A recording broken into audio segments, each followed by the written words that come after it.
你敢相信吗？你每天走过新加坡最繁忙的商业区，脚下大约25米深的地方，藏着一座几乎像小型城市一样运转的地下变电站。它释放出的地面空间大约有3公顷，接近4个足球场，而且承担的是230千伏输电任务，服务的还是商业区、科研区和高密度住宅区。你可能想问，全球土地最贵的国家之一，为什么要花这么大代价，把电力心脏埋进地下？只是为了省地吗？还是因为新加坡已经提前看到了一个更现实的风险？未来真正稀缺的，不只是能源，而是稳定不断电的能力。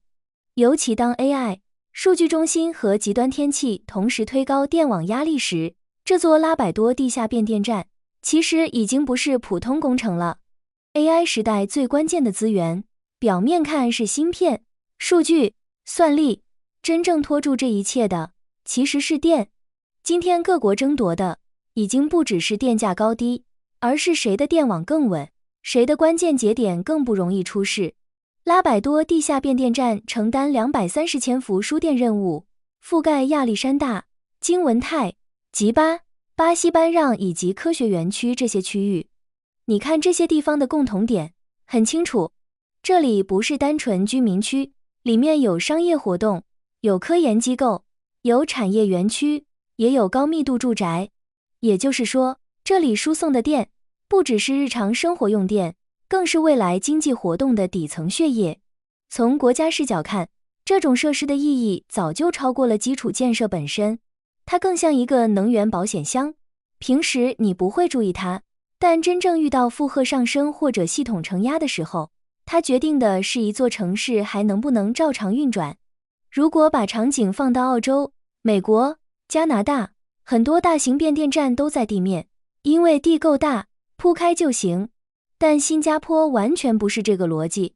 这里最稀缺的资源，很多时候不是电，而是每一块能产生经济价值的土地。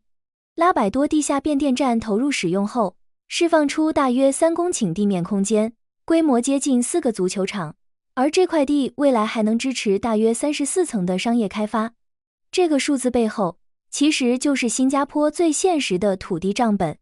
你把关键设施留在地面，代价就不只是占地，而是放弃了这块土地未来几十年的商业、住宅和产业价值。所以这几年你会看到一个很明显的趋势，新加坡越来越多基础设施开始往下走。地铁系统早就是地下骨架，深层排污隧道在地下跑，玉廊那边有地下储油设施，地下电缆隧道也在扩展，现在连大型变电站都在下沉。因为对一个面积有限的城市国家来说，地下空间已经不是补充，而是第二国土。很多国家是向外扩张，新加坡则是同时做2件事，向海拿空间，也向地下拿空间。而这还只是第一层原因，更深的一层，是它布局的根本不是今天。AI 正在把电力重新变成战略资源。现在全球已经出现很明显的趋势，大型数据中心的用电需求不断上升，训练模型和高密度算力集群，对供电稳定性和容量的要求越来越高。过去大家担心的是芯片不够，接下来很多地方会发现，真正卡住发展的可能是电网承受力。新加坡又偏偏是亚洲最积极发展数字经济、云服务和高端产业的经济体之一。未来推动用电增长的力量，至少有3股很明确：数据中心扩张、交通和工业继续电气化，以及更多低碳能源并网带来的系统调度复杂化。尤其是数据中心，它不是普通工业负荷，它要求的是高可靠、高连续、低中断。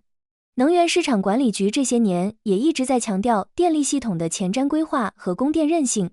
换句话说，今天把变电站建到地下，不只是为了好看，也不是为了做工程奇观，而是在为下一轮算力竞争提前打地基。那问题来了，新加坡最担心的到底是不是缺电？很多国家谈能源安全，先看自己有没有油气资源，有没有煤，有没有大型发电基础。但新加坡天生就不是资源型国家，它没法从源头上解决所有问题，所以它走的是另一条路。既然很难控制能源来源，那就把能源系统本身做到足够可靠，足够抗冲击。地下化正是在这个逻辑下变得越来越重要，因为关键设施放到地下，通常更不容易直接暴露在极端天气之下，安全边界更高，关键设备更容易做集中保护，整个网络的脆弱点也会减少。SP 集团在介绍这座设施时就明确提到，地下变电站可以降低暴露风险，提升网络和资产安全。你把这句话翻译成更直白的意思就是，它不是只负责把电送出去，它还在降低系统被打断的概率。未来无论面对的是强降雨、热浪、基础设施事故，还是更复杂的网络与安全风险，这类设施都在给国家多买一层缓冲。对新加坡来说，真正危险的不是某一天电不够，而是关键区域在关键时刻掉链子。一旦金融、港口、科研和数字服务节点同时受影响，损失不是按小时算，而是按国家信用算。说到这里，你就会发现，这座地下变电站背后，其实藏着一套很典型的新加坡解题方式。新加坡面对的先天短板很多，缺土地、缺能源、缺淡水、缺自然资源，但他很少把这些当成无法改变的命运。他的办法通常是用工程能力、制度能力和基础设施能力，把先天劣势重新定义。缺水，就做 New Water 和海水淡化；缺土地，就填海，再把地下空间系统化开发；缺能源，就强化输电网络，提升系统可靠性，同时推进区域电力连接和更灵活的能源配置。拉百多地下变电站其实就是这套逻辑在能源领域的延伸。它表达的不是一句简单的节省土地，而是一个更完整的国家方法论。如果你没有资源，那就把资源管理能力做到极强。亚洲开发银行近年的报告也不断提到，亚太很多发展瓶颈，最后都指向基础设施和治理能力，而不是单纯资源存量。能源领域也是一样，未来真正拉开国家差距的，可能不是谁地下埋着更多矿，谁海上有更多油，而是谁能把有限资源调度得更稳定、更安全、更高效。新加坡最值得外界研究的地方，不是它没有短板，而是它总能把最脆弱的环节做成最有竞争力的系统。新加坡的做法很直接，既然不能拥有最多资源，那就先拥有最可靠的系统。既然不能控制所有能源生产，那就尽量控制能源连接、调度和韧性。既然国土有限，那就把地下也变成国家能力的一部分。拉百多地下大约25米深的这座变电站，表面上是一项工程，实质上更像一份写给未来20年的能源保险。过去新加坡解决过水的问题，现在它正在用同样的方法解决能源安全的问题。